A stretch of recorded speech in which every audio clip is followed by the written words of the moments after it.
So, if you've been watching my channel for a while, you probably well know that I am a very big, massive fan of the works of J.R.R. Tolkien. Hands down, history's greatest author. And I'll fight anyone who says otherwise. And I'd like to talk with you today about a very interesting piece of lore, which I have more or less recently picked up. Something that kind of amazes me, to be honest, and also kind of intrigues me and makes me yearn to see what might have been, shall we say. Um, but I also know that you kind of have to be careful what you wish for because you never know how things could turn out. Um, because I'd like to talk to you today about the new shadow, the greatest book never written. Um, the New Shadow is the unfinished sequel to The Lord of the Rings, written by our very own dear John Ronald Rowell, and a mere what 13 pages in length, like 12 or 13, I think. He abandoned it quickly, and I can see why. I can knowing what I know about the man, I can understand why he abandoned it. Tolkien kind of dipped his toes into something very dark with this, something weird and twisted. It is set after the events of Lord of the Rings, after the passing of the elves and orcs, and during the reign of Aragorn's son, Eldarion, I think his name is. And bear in mind that Aragorn, he lived to be well over 100, right? And the current king is no child either. So this is like almost, I think, 100 years after the fall of Sauron, and maybe even more for all I know. Um, but some people in this world, it's like they can barely remember the time of Aragorn. There are plenty of people long-lived, right? Gondorians especially, and so there are some who remember the time of King Elisar, they call him. And the main character of this first chapter is none other than Borlas, the son of Baragond, a captain of Gondor, who served with Aragorn and Gandalf and Merry and Pippin and Faramir and Legolas and all of them. He served with the great heroes. Baragond was in Lord of the Rings, and so you've got Borlas, this old man now, who remembers the stories told by his father, and he remembers the time of evil. He remembers the fear of the orcs, these boogeymen, these horrible monsters, and it it so it goes that in this chapter that Borlos is having a conversation with a young man, a man who seemingly doesn't care or know anything about the old legends. He only has heard stories, and it's very interesting and very realistically portrayed, this youthful ignorance, and this young guy, Ceylon is his name. He is very clever, and I think he does know more than he's letting on. It's almost like he's playing into the I'm young and I know no better sort of act, if you will. And he's a very dark character, yes, very mysterious, I want to say. Like the way I almost don't know if he's a good guy or a bad guy in this. He kind of switches between roles, and he speaks in such an off-putting way. He speaks of very serious matters too, because Ceylon and Borlas are having this conversation about the nature of evil itself and how there is a dark tree that grows within the hearts of men, and how Borlas, he believes that this tree must be cut down time and time again, with vigilance, in order to keep it from bearing fruit, to keep evil from growing. But Ceylon, he wonders, he thinks that, well, maybe he seems almost to be prodding the old man. He seems to be poking at him a bit, trying to get him to say something, or perhaps to ask the right sort of question. Because when Ceylon was a boy, he would steal apples from Borlas's garden, and he was scolded for it being orcs' work. Oh, that's what orcs do. They steal things, and they take what is not rightfully theirs, and they misuse and mistreat the world itself. And they discuss how it is wrong to how well they discuss how wrong it is to steal, say, an apple, and if taking an unripe apple is worse than taking a ripe one, because you're denying the world of potentiality, and they discuss whether it's evil for a man to cut down a tree and to use it for his own purposes. What good is there in ending the life of the tree in order to prolong your own?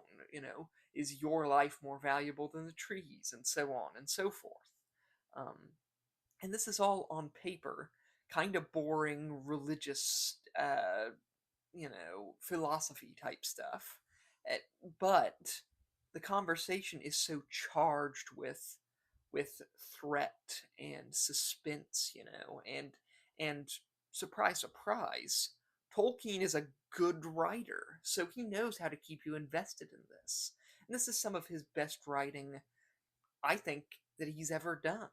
Um, and as it goes on, Savon, he explains how the children, they got it into their heads to cut down the old man's tree in revenge, so that he would actually believe that the orcs had returned. And that's so freaking brutal. I mean, these children actually, they went on to pretend to be orcs. They went around and just did, made mischief. They stole stuff and vandalized things, and Ceylon was leading them around. And he kind of blames the old man for it. He blames Borlas for demonizing this behavior, and yet Ceylon, he speaks at last of a plot in the works. He speaks of these orc boys, right? These boys who pretended to be orcs, how they've grown up now, and many of them have become entangled in the affairs of the Harumor, a force of evil in the world, allegedly. And if you're a bit of a lore nerd, you might know that the Harumor was an old name for one of the servants of Sauron the Great. And I don't know if, and I honestly doubt, I find it unlikely that this is the same Harumor from the south. But but either way, whether it's a new villain taking on this old name, or that same villain somehow made into a wraith or an undead monstrosity, um, either way, it proves a very interesting problem, an interesting threat to the great peace.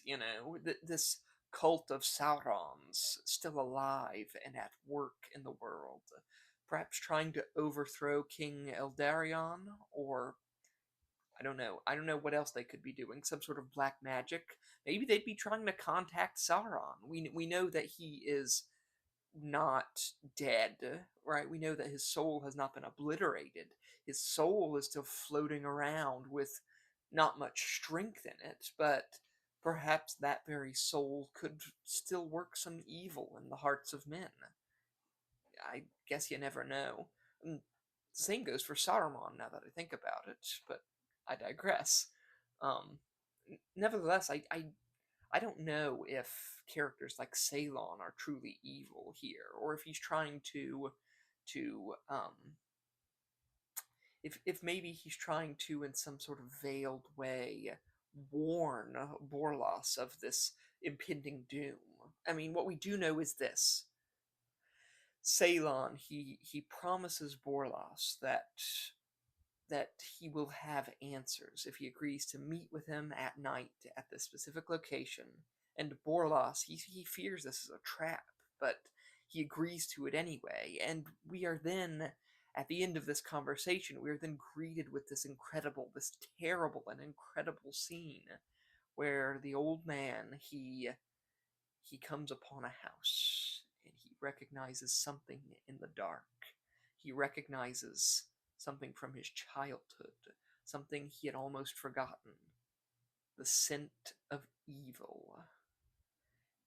Tolkien never finished The New Shadow. He abandoned it as a thriller not worth doing, which is a very cold, very Tolkien-esque description of the thing. And I assume that it's because the time of men had come to Middle Earth, and men were wont for folly. He believed, I think, that it might diminish the Lord of the Rings in some way to see evil rise again so soon after its fall. The story would have dealt with the inevitability of wrongdoing in mortal men and the horrors of a very real, natural, human evil. No more are there orcs and balrogs and wraiths to blame for bad things.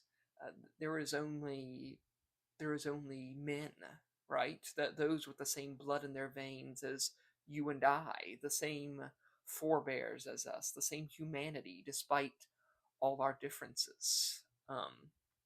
And all of us, we are the same stock as Bloody Jack and Ivan the Terrible. We are the same as Gilles de Rais and Temujin, and we are the same as an Austrian art school dropout and your very own nemesis from across the road, or that jerk you bump into at the shop every once in a while.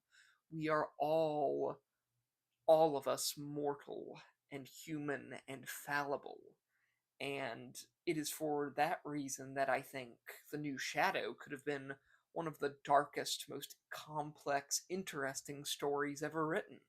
And but I can still understand why Tolkien did not wish to go to such a dark place. I understand. But truly, it is maybe one of the single best chapters I've ever read, and it's among Tolkien's very best writing. Like, of all of his work that I've read, it's amazing, and it's also kind of proof that if he ever applied himself, Tolkien could have very easily beaten the likes of George R. R. Martin at their own game. Uh, it's wild stuff and extremely moving, brilliant passages, honestly. So, thanks for listening. I've been Connor Landon Freeman, an author of weird fiction, including fantasy, such as The Wolf at the Door, and also sort of supernatural horror, you might say, such as my spooky thriller, Darkest in the Light. I tend to talk on this channel about popular culture, and I try my best to make up nonsense for a living. So, yeah, I hope to see you around. Until next time, uh, bye.